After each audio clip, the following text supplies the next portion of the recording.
Il va falloir ajouter en adaptation au changement climatique pour les forêts, tout le monde ensemble, le gouvernement du Québec et les municipalités, faire des efforts pour continuer à augmenter le 1,5 milliard. On le réitère, là, ça fait 5 ans qu'on le demande, d'avoir un plan du gouvernement qui soit complet, ce qu'on n'a pas par rapport à la lutte au changement climatique. Il va falloir qu'on réfléchisse à comment s'équiper pour cette nouvelle réalité. Le premier ministre est-il d'accord pour mettre un terme à toute forme de financement, direct ou indirect, aux pétrolières? Il y a un lien indéniable entre la saison des feux de forêt que nous connaissons présentement au Canada et l'utilisation des combustibles fossiles. Nous devons réduire nos émissions de gaz à effet de serre et c'est pourquoi nous allons supporter la motion que le Bloc québécois a déposée aujourd'hui dans cette Chambre. Alors, les feux de forêt un peu partout au pays ont ravivé le débat sur la lutte contre les changements climatiques. À Québec comme à Ottawa, les gouvernements Legault et Trudeau reconnaissent qu'il va falloir en faire davantage pour s'adapter à cette nouvelle réalité, ce que les oppositions réclament déjà depuis longtemps. Hélène, Michel, Paul, bonsoir à vous trois. Bonsoir. Bonsoir. Bon retour. Bonsoir. Paul, on est content de vous retrouver. Merci. Alors, est-ce que ça va prendre des crises comme celle qu'on vit en ce moment pour que les gouvernements agissent de façon plus décisive? Michel, on va commencer un peu avec ce qui se passe à Québec. Oui, bien, écoutez, de façon générale, que ce soit à Québec ou ailleurs, les gouvernements sont beaucoup plus forts sur la réaction que sur la prévention.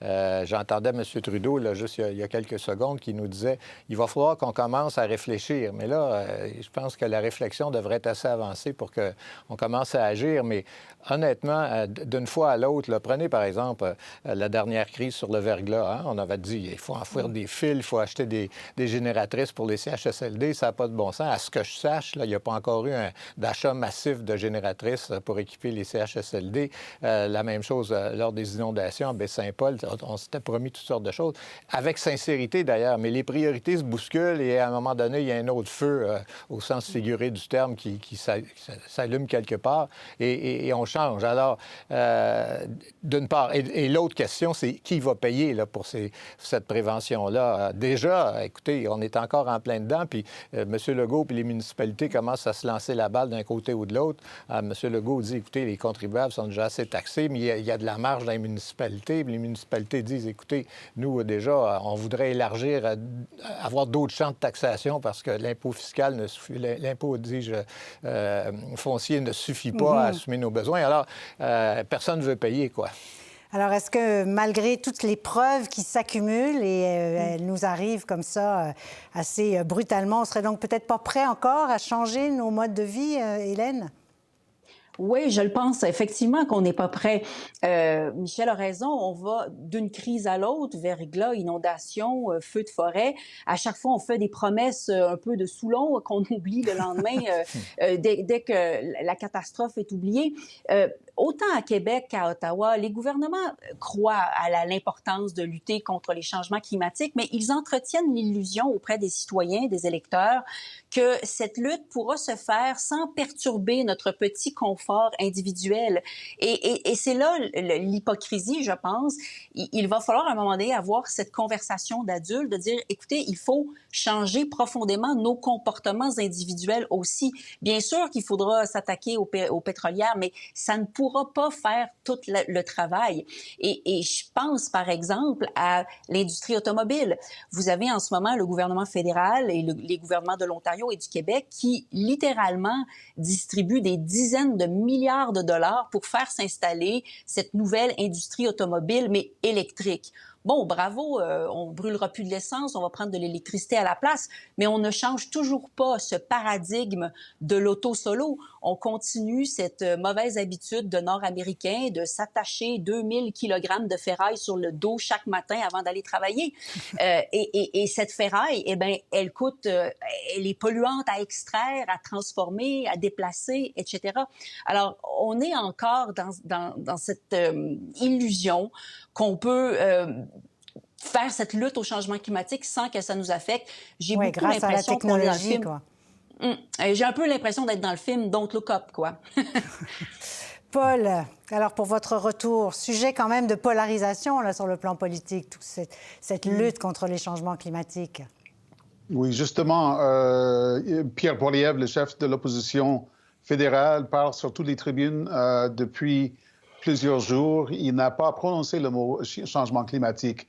Et pourtant, on lui donne probablement ou peut-être gagnant lors des prochaines élections. Est-ce qu'il y a quelqu'un qui entendait voter conservateur jusqu'à la semaine passée qui changera de vote en fonction des feux de forêt au Québec?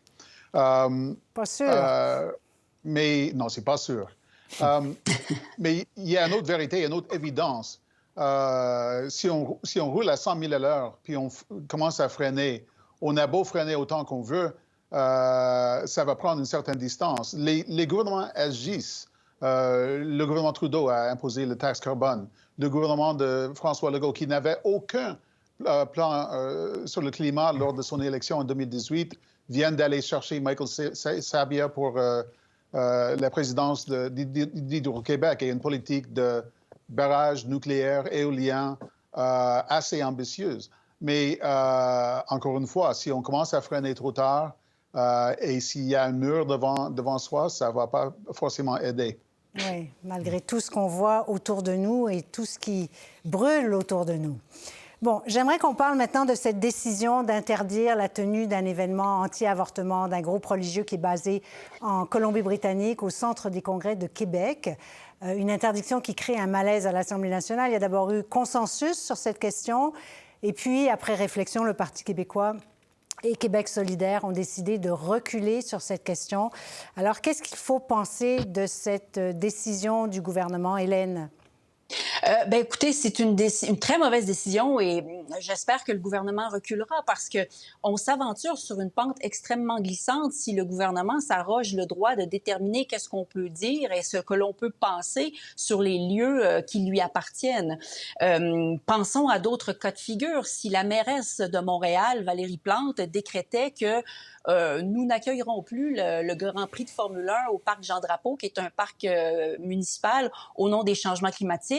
Imaginez le tollé. Imaginez un hypothétique gouvernement à Québec solidaire qui dirait « on fait plus de salon de l'auto dans nos palais des congrès, justement, au nom de ces mêmes changements climatiques. » Ou un gouvernement libéral qui dirait « on va pas permettre à Maxime Bernier de tenir son congrès dans les locaux du palais des congrès parce qu'on n'aime pas ses idées. » Écoutez, c'est extrêmement glissant comme politique. Alors, il y a des gens qui diront « oui, mais à ce compte-là, Mme Busetti, ben voilà, on pourrait faire des congrès sur la bestialité ou le congrès du Ku Klux Klan. » Mais la réalité, c'est que il existe des lois et la bestialité est interdite. Le langage haineux envers des groupes identifiables est interdit aussi. Ce sont ça les paramètres. Il existe une telle chose que la liberté d'expression. Être pro-vie, ce n'est pas interdit.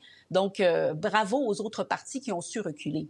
Oui, le Parti québécois d'abord, puis Québec solidaire. Mais en même temps, on comprend que pour le gouvernement, c'est pas interdire qu'ils prennent la parole ou qu'ils se rassemblent ailleurs. C'est interdire qu'ils se rassemblent dans ce centre des congrès de Québec qui, on l'a appris tous, j'imagine, avec cette affaire, appartient donc au gouvernement du Québec. Paul?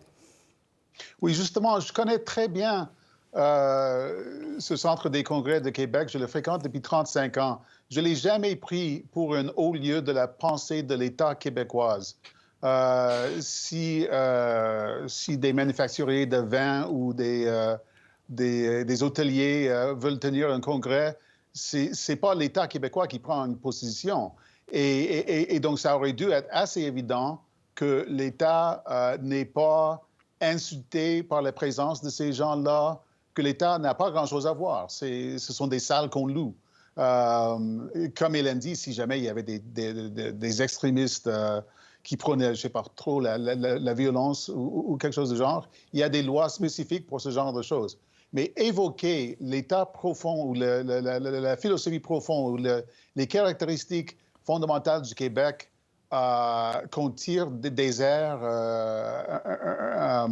un peu pour s'amuser, c'est pas sérieux. Et il faut aussi dire aux députés qui sont souvent appelés à voter ou à prendre position à l'unanimité qu'il faut se méfier de l'unanimité. C'est assez rare dans la société. Il devrait être aussi rare dans l'Assemblée nationale du Québec.